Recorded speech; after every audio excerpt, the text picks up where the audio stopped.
Hello, everyone. So it is Monday, and that means it is time for Movie Monday, which is a new thing that I am participating in. It is basically a YouTube group created by Emily Boone, and it's basically like Friday 5 or Top 5 Wednesday with books and music and stuff. Um, Instead, it's of course movies. So I only did one topic for the first month because I just really didn't have anything specific for the other ones. But they still had excellent videos on those, so go watch those. Um, though, this month I'm really excited about because we have some spooky stuff that we can work with there.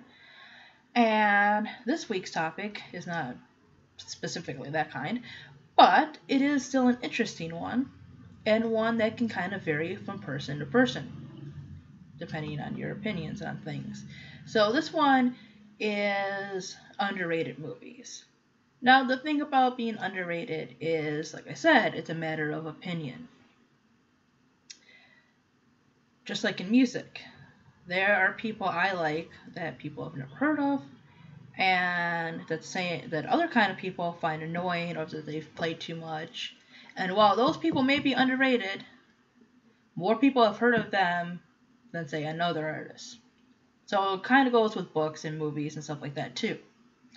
So everything on my list you may not agree with, but I'm just going by how many times I've heard people talk about it, whether or not a particular film is overshadowed by another movie, maybe by the same actor, or maybe they were in a TV show, and they're not quite taken as serious, or they're kind of just known for one thing.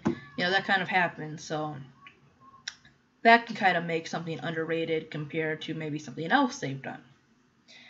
So that being said, at number 5, I have put Raise Your Voice, which is a movie starring Hilary Duff, who is pretty much well known for being Lizzie McGuire. And while I've kind of grown out of a lot of those kind of movies, I still watch them once in a while. I still am a big Mean Girls fan. By the way, happy Mean Girls Day, because it is October the 3rd. So, but anyways, this is a movie kind of starring her rival, if you've ever heard that story and everything. Again, Hilary Duff. This one I really enjoyed, though. I am a big fan of sibling relationships, brother, sister, big sister, little sister, the love between siblings and sticking up for each other and just the friendship within that and caring for your family, if you haven't noticed by some of the things I'm a fan of. And basically, this movie is about, I haven't seen it for a while, so I can't remember her name offhand, but the character Hilary plays and her older brother sneak off to a concert, and on the way home, they are hit by another car and he is killed.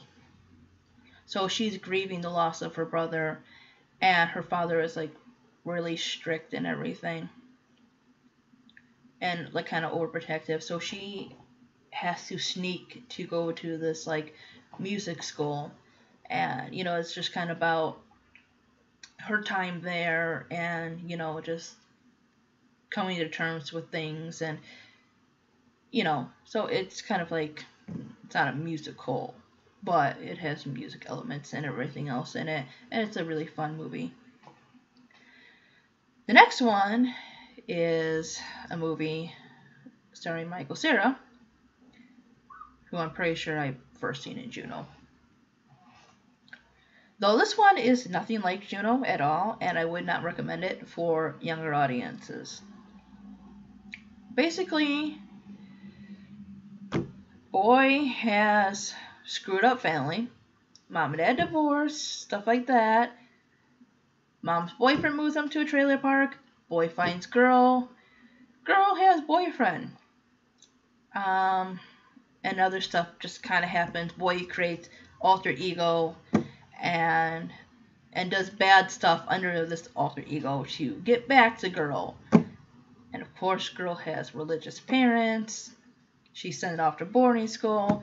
It's hilarious, at least to me. It's fun. Yeah, I love it. I think he's really good in that one. I've noticed between like the two actors in Juno that Ellen Page I think kind of goes more towards the serious stuff, where he kind of is more into comedy. I really liked him in Year One, but I think more people know about Year One than Youth in Revolt. But still, he was like really good with Jack Black in that movie. Both are really good and funny. So the next one, number 3, has Ellen Page in it, and it's Whip It. And this one has to do with a girl whose mom is obsessed with beauty pageants and, just being a proper person, good grades, all that stuff, being a proper woman, and that kind of stuff. And then one day she runs into some girls, women, whichever, who do roller derby. And so she lies about her age so she can join that. And she is nicknamed Babe Ruthless. And so she kind of has to sneak around her mom to do this stuff. And it's funny. It's funny, it's deep, it's kind of brutal in some of the scenes when they're actually doing it, because that's a pretty rough sport. And of course, there's a whole love story kind of intermixed with it. So it's kind of something for everybody. I enjoyed it. I don't like it as much as Juno, but I still think it was a really good movie. The next one is Kids in America. Now, I'm not all that great with actors and everything, and I haven't seen this one for a while, but I do remember it had Nicole Richie in it, I think. And this one I think people really should see and everything, because it's funny, but also has really important things in it. Basically, a group of kids, I think, if I remember right, most are from like this film class. They're in high school, so I think it's like one of the extra activity kind of things. They're like in like a movie film class, whatever you want to call it. And so they're looking for things to make movies slash documentaries out of and everything. And what happens is their principal is basically a gigantic bigot, prejudice, whatever you want to call it. She does basically how it starts. If I'm trying to remember, because there's like kind of like not like a whole bunch of intermixing things, but there's still like different characters and stuff like that. So basically what happens is she expels one student, and he kind of rigs the camera system. Actually, no, the one girl does, so he can kind of come on in the gym and everything, which was an excellent scene. And he points to all these kids kissing. And the thing is that only their friend, who is homosexual, is the one who gets in trouble. So basically, she is homophobic, among other things that she is. She's basically a school tyrant. Prejudice, bigot, freaking tyrant. So this diverse group of friends basically kind of avenge their other friends that have been expelled for unfair reasons or suspended or whatever. Basically, they kind of wage war on this awful principal. And, the movie basically is that, yeah, there's a lot of things out there in the world that need help and everything. But there's also things right here. Things that are unfair, part of injustice, just mean, cruel, other stuff. And, you don't have to be rich or an adult or anything else like to do that. And it just kind of explores those things. I really liked it. And I think people should see it. It's a fun movie. It's not like all that long.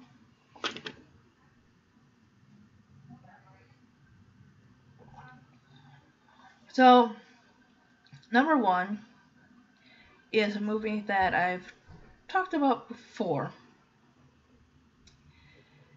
And I've done a review on it, but I want to redo it again because I really do like this movie. It's a very serious movie, much different than the other ones I have on here. It's slow in some parts, but not really ever boring. It's just very deep and explores both the teenage side and the adult side of this, and it's called Homeroom. And basically, it is an independent film. Some of the other ones on here too, I know are, but this one I know definitely is. And it's basically focuses on two teenage girls mainly. It does have other characters in it and stuff that they kind of look to, but mainly it's these two girls who are on very different kind of social levels. One has not been in school for a long time, and she kind of has this mystery surrounding her, and she's kind of like the punk goth bookworm kind of person who doesn't really have any friends really. And then the other one, of course, is the popular girl who has the nice car and the rich dad and everything else. And basically, it's centered around the aftermath of a school shooting. And so this goth girl, or whatever you want to call her, is made to go visit the preppy girl in the hospital because, well, she almost got shot, basically. Or she kind of did. And while they clash at first, they slowly kind of come together, through just trying to cope with this. And it's just very heartbreaking. The ending is not like something, it's tragic and sad in its own way. You would have to see it. But I just like how their friendship grows. It's never perfect because they are just dealing with this, I like that it doesn't have a full happy ending or middle or whatever, because it is dealing with this kind of tragedy. And there, of course, are the adults, the teachers, the principal, the detective, trying to figure out why this happened.